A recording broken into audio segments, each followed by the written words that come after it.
Recovery from traumatic birth usually occurs with time, and it can be facilitated by an empathetic health professional along the way.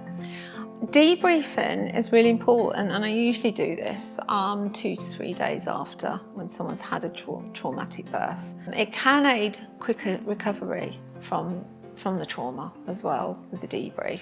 Rather than telling the story over and over and over, and I recommend don't do this, especially when people come in, don't tell your birth story over and over because it can re-traumatize you in this. What I usually do is I'll usually go up 2 to 3 days after the birth, and I'll ask the mother and the partner if they're there, what were the worst aspects of the birth for each of you? And it's usually very different what the worst aspect is for the partner to the mother. And then I'll ask them what meaning they've made regarding those aspects of the birth. What does this mean for them now?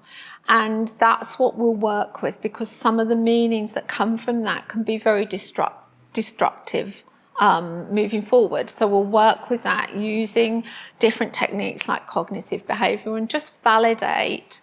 I will always validate their experience that yes, this has been very difficult, because it's really helpful for people to hear that. And recovery, it really involves, there's few aspects to recovery. The first one is sleep. And usually I'll say sleep when the baby's sleeping, sleep for the next 2 weeks, because sleep is one of the best things that you can do for your nervous system to heal it. And if they're having problems sleeping, I'll recommend potentially some music on YouTube. The HZ music, the binaural beats can be very helpful, or Insight Timer is a very good app for meditation, and they've got some great sleep sections in that. So that's the first thing. Food. I'll say, are you eating? Food is fuel, and especially for healing the nervous system again. So making sure that the mum is eating regular meals is very important. Also mindfulness and grounding. And you know, sometimes this can be a bit of an out of body experience when you've had a traumatic birth.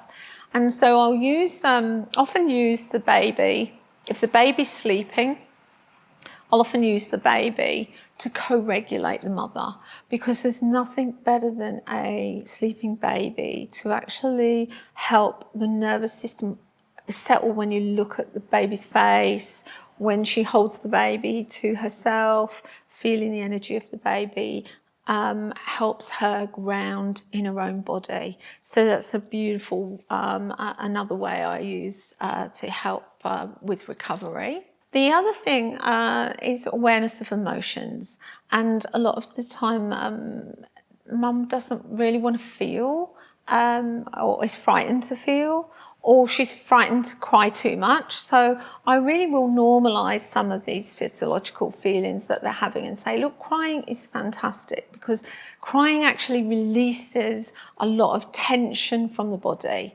So I will normalise that and encourage her to even maybe do some journaling around her feelings or something like that, but don't avoid the feelings. Really allow herself to get into the feelings. Now, on discharge, or if later down the track, support groups can be very helpful, because, you know, being connected is really, really important for recovery. And those support groups don't have to be talking groups. They can be craft groups with other mums and babies. And I've often seen mums and babies singing groups as well. So there's lots of different groups around that you can, that she could connect to. Body work is very important. Massage, yoga, or even grounding the body with nature, going out for a walk in nature can be really helpful to bring the body back on board after a traumatic birth.